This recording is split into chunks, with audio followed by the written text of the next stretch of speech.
जय हिंद दोस्तों। हम लोग पॉलिटी का टॉप 200 क्वेश्चंस का सीरीज कर रहे थे। उसी क्रम में आज हम लोग टॉप 20 क्वेश्चंस देखेंगे जो सभी एग्जामों के लिए अति महत्वपूर्ण प्रश्न होंगे। तो आप इस वीडियो को अंत तक ज़रूर देखें। और इससे पहले का वीडियो आज यदि आप नहीं देखे हैं तो उसे भी एक बार आप जाकर देख लेंगे। चलिए हम आज का पहला क्वेश्चन देखते हैं। नेक्स्ट क्वेश्चन हो जाएगा, भारत में पंचायती राज प्रतिनिधित्व करता था। भारत में पंचायती राज प्रतिनिधित्व करता है। इसका सही आंसर होगा ऑल ऑफ द अबव। ये सभी हो जाएंगे। शक्तियों का विकेंद्रीकरण बिल्कुल सही बात हो जाएगा। लोगों की हिस्सेदारी बिल्कुल सही है। सामुदायिक विकास बिल्कुल सही है। भारत में पंचायती राज की स्थापना ग्रामीण जनता के सर्वांगीण विकास के लिए की गई थी। यह शक्ति के विकेंद्रीकरण, लोगों की भागीदारी, सामुदायिक विकास का प्रतिनिधित्व करता है। याद रखिएगा, बहुत ही इंपॉर्टेंट क्वेश्चन है ये। नेक्स्ट क्वेश्चन देखते हैं। नेक्स्ट क्वेश्चन है, अब पंचायती राज को एक के अंतर्गत स्वशासन की इकाई के रूप में संगठित किया गया है। पंचायती राज को आ, किसके अंतर्गत स्वशासन की इकाई के रूप में संगठित किया गया है? इसका राइट आंसर हो जाएगा भारतीय संविधान के 73वें संविधान संशोधन के तहत। याद रखिएगा, ये तो अनुच्छेद की बात करेगा तो अनुच्छेद 40 डीपीएसपी के अनुच्छेद 40 में से जिक्र किया गया है। और 73वें संविधान संशोधन 1992 में के माध्यम से इसे स्वशासन की इकाई के रूप में गठित करने का व्यवस्था का प्रयास किया गया था। 73rd अमेंडमेंट पंचायत से संबंधित है। 74 पूछेगा तो नगर पालिका से संबंधित है। 1992 में हुआ था। नेक्स्ट क्वेश्चन देखते हैं। नेक्स्ट क्वेश्चन है, जिस समिति की सिफारिश पर भारत में पंचायती राज की व्यवस्था की गई थी उसका अध्यक्ष कौन थे? बहुत ही इंपॉर्टेंट क्वेश्चन है यहाँ ये वाला भी। जिस समिति के सिफारिश पर भारत में पंचायती राज की व्यवस्था की गई थी उसके अध्यक्ष कौन थे? तो इसका राइट आंसर हो जाएगा बलवंत राय मेहता। ये बलवंत राय मेहता 1957 में एक समिति का गठन किया गया था, बलवंत राय मेहता कमेटी। इन्होंने ही त्रिस्तरीय ढांचे का सिफारिश किए थे। याद रखिएगा, त्रिस्तरीय ढांचे का सिफारिश बलवंत राय मेहता समिति ने किया था 1957 में। सेकंड एक समिति बना था 1977 में अशोक मेहता समिति का गठन हुआ था। इसने दो स्तरीय पंचायती प्रणाली की सिफारिश की थी। दो स्तरीय की व्यवस्था के बात किया था। याद रखिएगा, अशोक मेहता समिति। एक आपका इसमें और गठन हुआ था 1985 में। 1985 में एक समिति बनी थी जी वी के राव समिति। जी वी के राव समिति का गठन किया गया था 1985 में। एक और समिति बनी थी 1986 में, एल एम सिंघवी समिति। 1986 में एल एम सिंघवी समिति बना था। एक और समिति बना था 1988 में, पी के थुंगन समिति का गठन किया गया था 1988 में। एक और इम्पोर्टेंट बातें हैं, एल एम सिंघवी समिति ने पंचायती राज व्यवस्था को संवैधानिक दर्जा देने की सिफारिश की थी। तो एक बार फिर से सुन लीजिएगा, 1957 में बलवंत राय मेहता कमेटी बनी थी जिसने त्रिस्तरीय ढांचे का सिफारिश किया था। 1977 में अशोक मेहता समिति जिसने दो स्तरीय पंचायती राज प्रणाली की सिफारिश किया था। 1985 में जीबी के राव समिति का गठन किया गया था। 1986 में एल एम सिंघवी समिति। 1988 में पी के थुंगन समिति। यहाँ तक तो ठीक है। और एक लास्ट बात है आपकी, ये वाला याद रखिएगा, एल एम सिंघवी समिति ने पंचायतों को संवैधानिक दर्जा देने की सिफारिश किया था। इतना बातें आपको याद रखना है। चलिए नेक्स्ट क्वेश्चन देखते हैं। नेक्स्ट क्वेश्चन है, किस राज्य या किन राज्यों ने पंचायती राज संस्थाओं में स्त्रियों के लिए 50% आरक्षण को वैध किया है? ये वाला क्वेश्चन देख लीजिएगा, बहुत इंपॉर्टेंट ये भी है। किस राज्य या किन राज्य ने पंचायती राज संस्थाओं में स्त्रियों के लिए 50% आरक्षण को वैध किया है? तो इसका सही आंसर हो जाएगा ऑप्शन के अकॉर्डिंग डी हो जाएगा। इसमें हो जाएगा आपका बिहार भी हो जाएगा, उत्तराखंड भी होगा, मध्य प्रदेश भी होगा, हिमाचल प्रदेश भी होगा। याद रखिएगा, इसमें और भी कुछ राज्य हैं जो महिलाओं के लिए 50% आरक्षण किए हैं पंचायती राज में। इसमें हो जाएगा आपका केरल, आंध्र प्रदेश, छत्तीसगढ़, झारखंड, महाराष्ट्र, उड़ीसा, राजस्थान, कर्नाटका, पंजाब, सिक्किम, तमिलनाडु, तेलंगाना आदि आदि राज्यों ने महिलाओं के लिए 50% स्थान पंचायतों में आरक्षित किए हैं। नेक्स्ट क्वेश्चन देखते हैं। चलिए नेक्स्ट क्वेश्चन आपका है, भारतीय संविधान में संशोधन के लिए विधेयक लाया जा सकता है। भारतीय संविधान में संशोधन के लिए विधेयक कहाँ लाया जा सकता है, तो इसका राइट आंसर हो जाएगा या तो लोकसभा या राज्यसभा, कहीं पे भी यह विधेयक कहीं पे भी आ सकता है, लोकसभा में या राज्यसभा में कहीं पे भी आ सकता है। याद रखिएगा, संशोधन के लिए विधेयक संसद के किसी भी सदन, लोकसभा हो या राज्यसभा हो, लाया जा सकता है। संविधान संशोधन की शक्ति और उसके लिए प्रक्रिया संविधान के अनुच्छेद 368 में वर्णित है। अनुच्छेद 368 में वर्णित है। यह लिया गया है आपका साउथ अफ्रीका के संविधान से 368 लिया गया है। पहला क्वेश्चन है, सर्वोच्च न्यायालय का न्यायाधीश अपने पद से त्याग पत्र किसको लिखकर दे सकता है? सर्वोच्च न्यायालय के न्यायाधीश अपने पद से त्याग पत्र किसको लिखकर दे सकता है? तो इसका राइट आंसर हो जाएगा राष्ट्रपति को। याद रखिएगा, भारतीय संविधान के भाग 6 में अनुच्छेद 124 से लेकर 147 तक उच्चतम न्यायालय के गठन, स्वतंत्रता, शक्तियाँ की और प्रक्रिया और न्याय क्षेत्रों का उल्लेख किया गया है। नेक्स्ट क्वेश्चन देखते हैं।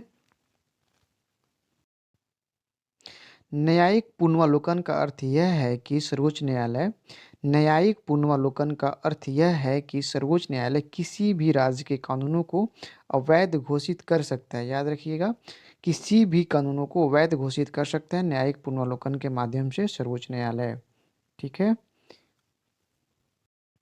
यदि केंद्र या किसी राज्य के द्वारा बनाए गए कानून संवैधानिक प्रावधानों का उल्लंघन करते हुए पाया जाता है तो इस स्थिति में सुप्रीम कोर्ट उस कानून को शून्य घोषित कर देता है। न्यायिक पुनर्वलोकन की प्रक्रिया हम यूएसए से लिए हैं। इसका अनुच्छेद 137 में जिक्र किया गया है। नेक्स्ट क्वेश्चन देखते हैं। नेक्स्ट क्वेश्चन है, राज्य सरकार का कार्यकारी अध्यक्ष या संवैधानिक प्रमुख कौन होता है? राज्य सरकार का कार्यकारी अध्यक्ष या संवैधानिक प्रमुख कौन होता है? तो इसका सही आंसर हो जाएगा राज्यपाल। याद रखिएगा, अनुच्छेद 154 के अनुसार राज्य की कार्यपालिका शक्ति राज्यपाल में निहित होती है। राज्यपाल का जो पद होता है राष्ट्रपति के प्रसाद पर्यंत होता है। इसके अलावा कभी भी वो राष्ट्रपति को संबोधन करके अपना त्यागपत्र दे सकता है। नेक्स्ट क्वेश्चन को देखते हैं। आपका नेक्स्ट क्वेश्चन है, भारतीय संविधान के अनुसार राज्यों की विधायिका में सम्मिलित है। भारतीय संविधान के अनुसार राज्यों की विधायिका में सम्मिलित है। इसका राइट आंसर हो जाएगा राज्यपाल, विधानसभा और विधान परिषद। कोई भी कानून इन तीनों प्रक्रिया से गुजरने के बाद ही कानून बनता है। तो आप याद रखिएगा, राज्यपाल, विधानसभा, विधान परिषद जहाँ होगा वहाँ विधान परिषद होगा, जहाँ विधान परिषद नहीं होगा वहाँ पे राज्यपाल और विधानसभा होगा। उसी तरह यदि हम केंद्र में देखेंगे तो केंद्र में आपका हो जाएगा लोकसभा, राज्यसभा और प्रेसिडेंट। नेक्स्ट क्वेश्चन देखते हैं। नेक्स्ट क्वेश्चन है, भारत में राज्य विधान पालिकाओं का उच्च सदन कौन सा है? भारत में राज्य विधान पालिकाओं का उच्च सदन कौन सा है? तो इसका राइट आंसर हो जाएगा आंसर है विधान पालिका परिषद। विधान परिषद बोले या विधान पालिका परिषद, यही आपका राइट आंसर होगा। राज्य विधानमंडल का उच्च सदन होता है। वहीं हम केंद्र की बातें करेंगे तो आपका हो जाएगा राज्यसभा उच्च सदन होता है, अपर हाउस होता है, और निम्न सदन होता है आपका लोकसभा। ठीक है। यह अनुच्छेद 168 में जिक्र किया गया है। राज्य विधान पालिकाओं का उच्च सदन विधान पालिका का परिषद होता है। नेक्स्ट क्वेश्चन देखते हैं। नेक्स्ट क्वेश्चन है, किसी राज्य में विधान परिषद की संरचना अथवा विघटन किया जा सकता है? किसी राज्य में विधान परिषद की संरचना अथवा विघटन किया जा सकता है। इसका सही आंसर हो जाएगा केंद्रीय संसद के द्वारा। केंद्रीय संसद के द्वारा किसी भी राज्य में विधान परिषद का गठन या विघटन किया जा सकता है। याद रखिएगा, अनुच्छेद 1691 के अनुसार किसी राज्य में विधान परिषद की संरचना का विघटन का अधिकार संसद के पास होता है। संसद ऐसा तब करेगा जब ऐसा प्रस्ताव राज्य विधानमंडल की कुल सदस्य संख्या के बहुमत द्वारा तथा उपस्थित और मतदान करने वाले सदस्यों की संख्या के कम से कम 2/3 बहुमत से द्वारा पारित करके पहुंचेगा। तभी ये संसद इस प्रस्ताव पे कुछ विचार करेगा। नेक्स्ट क्वेश्चन देखते हैं। नेक्स्ट क्वेश्चन है, भारतीय संविधान का कौन सा अनुच्छेद संवैधानिक प्रावधानों की संघीय संसद या राज्य विधान पालिकाओं द्वारा बनाए गए नियमों कानूनों पर प्राथमिकता प्रदान करता है? इसका राइट आंसर हो जाएगा अनुच्छेद 13। याद रखिएगा। अनुच्छेद जो 13 है यह है कि संघ व राज्य कोई ऐसा कानून नहीं बनाएगा जो भाग 3 में प्रदत्त मौलिक अधिकारों को छीनता हो या उसे कम करने का कोशिश करता हो। ऐसा कानून कोई नहीं बनाएगा। यही बातों का जिक्र किया गया है अनुच्छेद 13 में। यदि कोई कानून मौलिक अधिकारों को उल्लंघन में बनाया जाता है तो वह कानून उल्लंघन की मात्रा को शून्य होगा। इस बात का जिक्र आर्टिकल 13 में किया गया है। आर्टिकल 32 देख लेते हैं, ऑप्शन में दिया है तो आर्टिकल 32 जो हो जाएगा संवैधानिक उपचारों से संबंधित है। और आर्टिकल 245 देख लेते हैं। आर्टिकल जो 245 है केंद्र व राज्यों के मध्य संवैधानिक शक्तियों का विस्तार, आर्टिकल 245 में है। लास्ट देखते हैं 326, अनुच्छेद 326 जो हो जाएगा लोकसभा व विधानसभा के निर्वाचन वयस्क मताधिकार के आधार पर होगा। ये आपका हो जाएगा 326। नेक्स्ट क्वेश्चन देखते हैं। नेक्स्ट क्वेश्चन है निम्नलिखित में से कौन सा विषय समवर्ती सूची में है। निम्नलिखित में से कौन सा विषय समवर्ती सूची में है, तो इसका राइट आंसर हो जाएगा शिक्षा। शिक्षा का जो अधिकार है समवर्ती सूची में है। यह विषय पहले राज्य सूची का विषय हुआ करता था, लेकिन 42 अमेंडमेंट के थ्रू इसे समवर्ती सूची में शामिल कर दिया गया है। नेक्स्ट क्वेश्चन है निम्न में से किस अनुच्छेद के अंतर्गत वित्त आयोग का गठन का प्रावधान किया गया है। निम्न में से किस अनुच्छेद के अंतर्गत वित्त आयोग के गठन का प्रावधान किया गया है, तो इसका राइट आंसर हो जाएगा अनुच्छेद 280। याद रखिएगा अनुच्छेद 280 जो है आपका केंद्र एवं राज्यों के मध्य कर राजस्व यानी टैक्स रेवेन्यू के वितरण पर सिफारिशें देता है। इसका अनुच्छेद जो होगा 280 हो जाएगा। 280 के तहत राष्ट्रपति के द्वारा वित्त आयोग का गठन किया जाता है। याद रखिएगा राज्य एवं केंद्र के बीच राजस्व का बंटवारा का सिफारिश देता है वित्त आयोग। इसका गठन राष्ट्रपति करता है अनुच्छेद 280 के तहत। नेक्स्ट क्वेश्चन देखते हैं। नेक्स्ट क्वेश्चन है योजना आयोग का स्थापना कब हुई थी। योजना आयोग की स्थापना कब हुई थी, इसका सही आंसर हो जाएगा 15 मार्च 1950 को। योजना आयोग का स्थापना 15 मार्च 1950 को हुआ था। याद रखिएगा वित्त आयोग के जस्ट यह विपरीत है। यह एक संविधानोत्तर संस्था है। इसका कोई संविधान में उल्लेख नहीं किया गया है। इसका गठन केंद्रीय विधानमंडल के एक संकल्प के द्वारा 15 मार्च 1950 को किया गया था। इसका जो अध्यक्ष होते हैं प्रधानमंत्री होते हैं। इसका मुख्य क्या कार्य था, तो सुन लीजिए। इसका मुख्य कार्य था केंद्र की जो पंचवर्षीय योजनाएं हुआ करती थी उसमें वार्षिक योजनाओं के संबंध में सलाह देना था। केंद्र सरकार को सलाह देता था यह।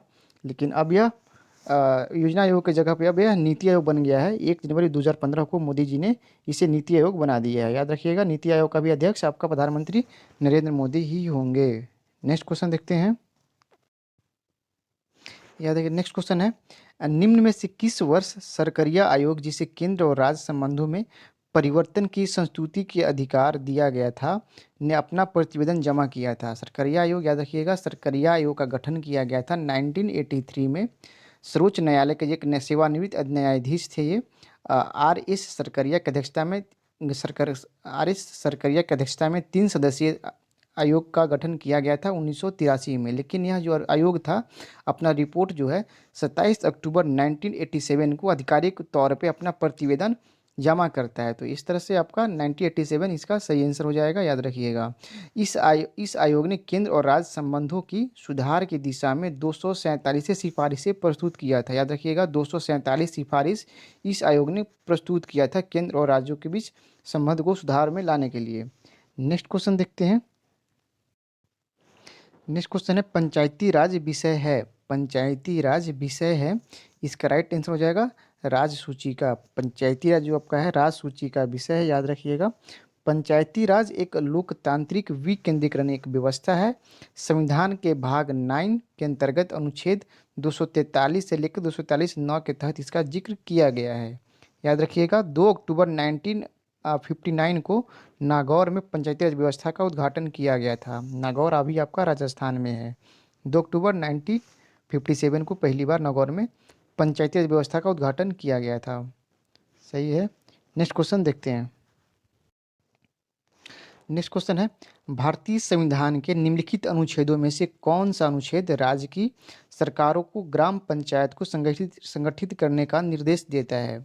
भारतीय संविधान के निम्नलिखित अनुच्छेदों में से कौन सा अनुच्छेद राज्य की सरकारों को ग्राम पंचायतों को संगठित करने का निर्देश देता है? तो इसका राइट आंसर हो जाएगा अनुच्छेद 40। याद रखिएगा, अनुच्छेद जो 40 है आपका राज्य सरकारों को ग्राम पंचायतों को संगठित करने का निर्देश देता है। यह जो है डीपीएसपी मतलब राज्य के नीति निर्देशक तत्वों में शामिल है, अनुच्छेद आपका 40।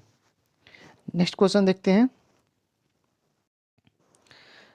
पंचायती राज की 3 स्तरीय प्रणाली में आते हैं। पंचायती राज के 3 स्तरीय प्रणाली में आते हैं। इसका राइट आंसर हो जाएगा ग्राम पंचायत, क्षेत्रीय पंचायत समिति और जिला परिषद। याद रखिएगा, ग्राम पंचायत, क्षेत्रीय पंचायत समिति और जिला परिषद, यह 3 आते हैं। इससे संबंधित है आपका एक बलवंत राय मेहता समिति 1957 में, जिसमें 3 स्तरीय पंचायती राज व्यवस्था की सिफारिश करते हैं। सेकंड था आपका अशोक मेहता समिति जो 2 स्तरीय सिफारिश करते हैं पंचायती राज व्यवस्था का। नेक्स्ट क्वेश्चन देखते हैं।